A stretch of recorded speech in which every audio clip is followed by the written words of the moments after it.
En este vídeo voy a enseñar cómo hacer un amplificador de corriente a partir del que mostré en los anteriores vídeos, y voy a ilustrar por qué en algunas ocasiones esta versión del circuito es interesante e incluso necesaria. Y vamos a hacer juntos los cambios paso a paso a partir del circuito amplificador de voltaje original. Teníamos una resistencia en el ánodo RA, una en el cátodo RK y una en el grid o la rejilla RG, y también un condensador para poder acoplar la señal de corriente alterna que la válvula va a amplificar. También opcionalmente utilizábamos un condensador en el cátodo cuya misión era aumentar la ganancia del amplificador, CK, por ejemplo, pero vamos a partir esta explicación dejándolo fuera. Y vamos a ver qué pasaría si añadimos una resistencia más en el cátodo y hacemos algunas cosas más. Recuerdo que la resistencia del ánodo eran 10 kiloohmios, la del cátodo eran 200 ohmios, pero al final he elegido que sean 220 ohmios porque es un valor de resistencia mucho más fácil de encontrar, mucho más común. La resistencia de la rejilla eran 470 kiloohmios. La tensión en el ánodo eran unos 50 voltios más o menos y en el cátodo 1 voltio, siendo la rejilla, el grid, 0 voltios porque está conectada a tierra a través de su resistencia RG de 470 kiloohmios. La corriente que atravesaba todo este circuito era de unos 5 miliamperios. Todos estos valores constituyen el punto de operación, el punto Q. Vamos a ver qué pasa si añadimos una segunda resistencia en el cátodo, R2 por ejemplo, de 1 kiloohmio. La corriente que atraviesa esta rama del circuito provoca una caída de tensión en la resistencia del ánodo, otra caída de tensión en la válvula, en este caso de unos 49 voltios, 50 menos 1, 49, provoca otra caída de tensión en la resistencia de cátodo original y sobre todo en la nueva resistencia. La tensión en este punto sobre la nueva resistencia es de unos 2 voltios y por tanto la tensión en el cátodo debe subir porque ya no está referenciada a 0 voltios, tierra, sino que se apoya sobre 2 voltios.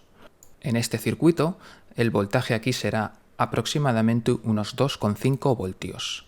La tensión en el ánodo también va a cambiar bastante, va a subir a 80 voltios. Y la corriente que atraviesa toda la rama va a bajar a 2 miliamperios. Esto se debe a que ha aumentado la tensión de diferencia entre el ánodo y el cátodo, y también entre la rejilla y el cátodo, que ha pasado de menos 1 voltio a menos 2,5 voltios. Pues de momento no hemos conseguido nada porque este circuito tiene pocas ventajas. Sin embargo, vamos a hacer esta pequeña modificación. Voy a llevar el otro extremo de la resistencia de rejilla al otro extremo de la resistencia de cátodo, al punto medio entre las dos resistencias. Y resulta que esto hace algo muy interesante. Ahora, el voltaje que hay entre las dos resistencias es 4,7 voltios. En el cátodo, 5,80 y algo, 5,8 voltios. Y en el ánodo casi se restaura el valor original de 50, en este caso 52,4 voltios. Lo mismo pasa con la corriente, que se acerca a los 5 miliamperios originales. Ahora, ¿la rejilla está a 0 voltios, igual que ocurría antes? Pues no. La rejilla ahora está a 4,75 voltios, porque es la tensión a la que está conectada la resistencia de rejilla. Estos valores nos recuerdan mucho al punto de operación Q original, ya que el voltaje que hay entre la rejilla y el cátodo es más o menos de menos 1 voltio, y el voltaje que hay entre el ánodo y el cátodo es más o menos 47 voltios, que no está muy lejos de los 50 voltios originales. La amplificación de voltaje de este circuito es solo de 6. Recuerdo que para el circuito original era 15 sin condensador en el cátodo y 25 con condensador en el cátodo. Luego hemos perdido aparentemente bastante. Por cierto, que recuerdo que la fuente de alimentación era de 100 voltios. Y llegado a este punto, ¿por qué no añadir el condensador en el cátodo? A ver si eso también nos aumenta la ganancia, como hizo en el amplificador de voltaje original. Pero resulta que simplemente subimos de 6 a 6,8, lo cual no es una gran mejora. Este condensador hace poco más porque no afecta a las condiciones del punto de operación. Este condensador tiene un efecto en corriente alterna, pero no en corriente continua, que es lo que define el punto Q, el punto de operación. Así que podemos dejar el condensador en su sitio y continuar trabajando en este circuito. El siguiente paso en la búsqueda de nuestro amplificador de corriente va a ser eliminar la resistencia del ánodo por completo. De manera que el ánodo ya no puede estar a 50 voltios, sino que está fijo a 100 voltios, porque en esta rama no hay ninguna resistencia que provoque una caída de tensión. Esto va a provocar un gran cambio en el punto de operación. Ahora, la tensión en el cátodo va a ser de 11 voltios, de 9 en el grid, rejilla, y la corriente va a aumentar a unos 9 miliamperios. Ahora, la salida del circuito no la podemos tomar del ánodo, como hacíamos en el amplificador de voltaje, porque está fijo a 100 voltios. La salida en este circuito se toma del cátodo, desde aquí. Y esto ya sería un amplificador de corriente, pero atención, la ganancia en tensión es de 0,88. Sí, 0,88. Es decir, que la amplificación es menor que 1. En otras palabras, no amplifica, sino que atenúa. Si esto en rojo es una señal de entrada en el grid, esto en verde podría ser la salida. Es decir, que la amplitud de la salida es un poco más pequeña que la amplitud a la entrada. Esto es un pequeño inconveniente de los amplificadores de corriente como este. Pero antes de alarmarnos, vamos a seguir. Sí es un problema este valor de 11 voltios en el cátodo, porque ahora la salida la tomamos del cátodo, y si queremos una salida simétrica, es decir, 11 voltios hacia abajo, por lo tanto 11 voltios hacia arriba, obtenemos una salida máxima simétrica, insisto, de 22 voltios. El problema es que 22 voltios está aún muy lejos de 100 voltios y no podemos obtener amplitudes en tensión que esta válvula es capaz de darnos. La solución es sencilla y pasa por cambiar el valor de la resistencia R2 y hacerlo más alto, 10 kiloohmios, y esto va a restaurar las condiciones del punto de operación prácticamente que teníamos en el circuito amplificador de voltaje original. Y si nos paramos a ver, el grid sigue estando 1 voltio por debajo del cátodo y la diferencia entre el ánodo y el cátodo sigue siendo más o menos 50 voltios. Las tensiones están cambiadas, pero las diferencias de tensión son las mismas y de ahí que el punto Q sea prácticamente el mismo. Ahora el voltaje del cátodo permite movimientos simétricos mayores y gratuitamente hemos aumentado la ganancia en tensión a 0,96, que está muy cerca de 1, que es la máxima ganancia posible para este tipo de circuito. Muy bien, pero ¿cuál es la ventaja de todo esto? Pues principalmente la impedancia de salida, escrito ZO, que es más o menos igual a 100 ohmios. Antes de explicar qué significa esto, recordaré que para el amplificador de voltaje teníamos una ganancia de 15 sin este condensador o de 25 con el condensador en el cátodo. Hay una gran diferencia en la ganancia.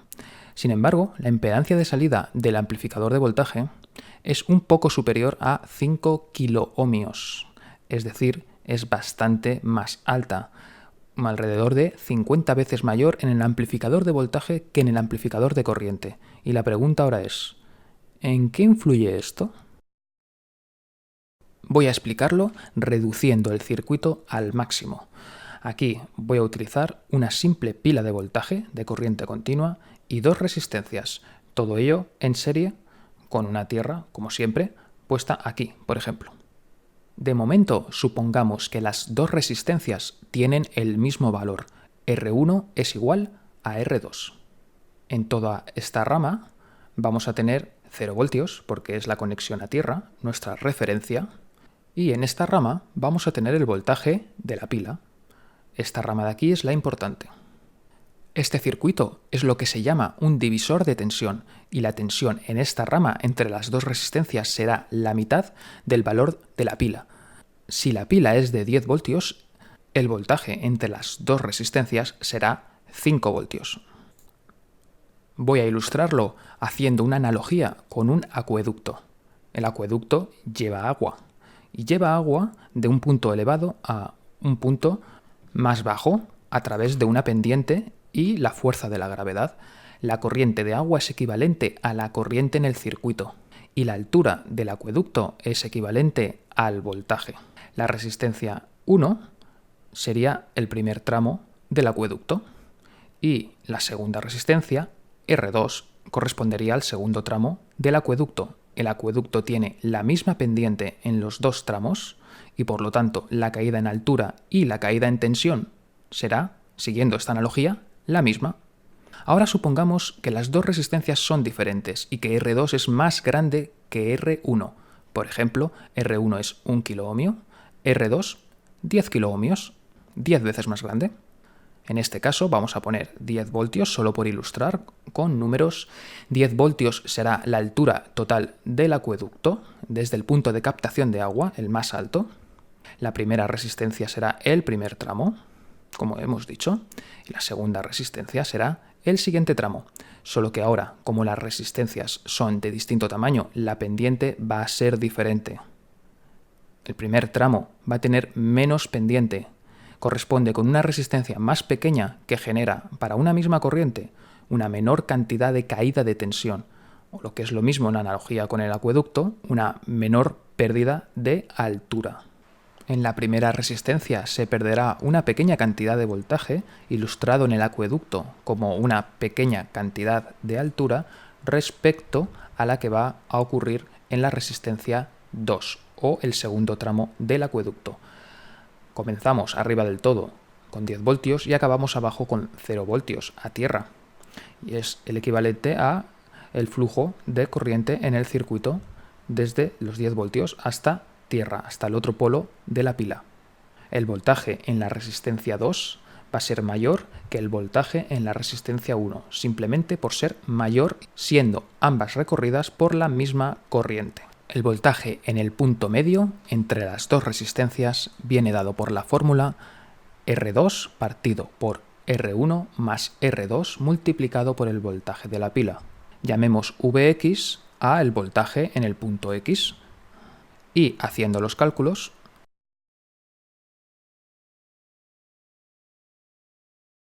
...9,09 voltios. Por tanto, en la primera resistencia va a caer alrededor de 1 voltio y en la segunda resistencia van a caer los alrededor de 9 voltios restantes. Y siguiendo con la analogía del acueducto, aunque aquí no está dibujado a escala, en el primer tramo se va a perder alrededor de un 10% de la altura total y en el segundo tramo alrededor del 90% restante. En definitiva, cuanto más grande queremos que sea el voltaje entre las resistencias, más pequeña tiene que ser la primera resistencia. Pero, ¿por qué un amplificador de corriente con una ganancia en tensión menor que 1 puede ser útil? Un amplificador se puede representar como una pila en serie con una resistencia. Voy a modificar el circuito anterior y lo que voy a hacer es cambiar R1 por el valor de la impedancia de salida que tuviera el amplificador. Y ahora R2 va a ser nuestra carga, RL, que viene de load y va a ser la que va a recibir la energía del amplificador y a la vez la que le va a demandar corriente. Vamos a ver en qué se traduce esto. Cuanto más baja es la impedancia de salida y más alta la resistencia de carga, mayor es el voltaje entregado. Y cuanto más alta es la impedancia de salida y menor la resistencia de carga, menor es el voltaje entregado.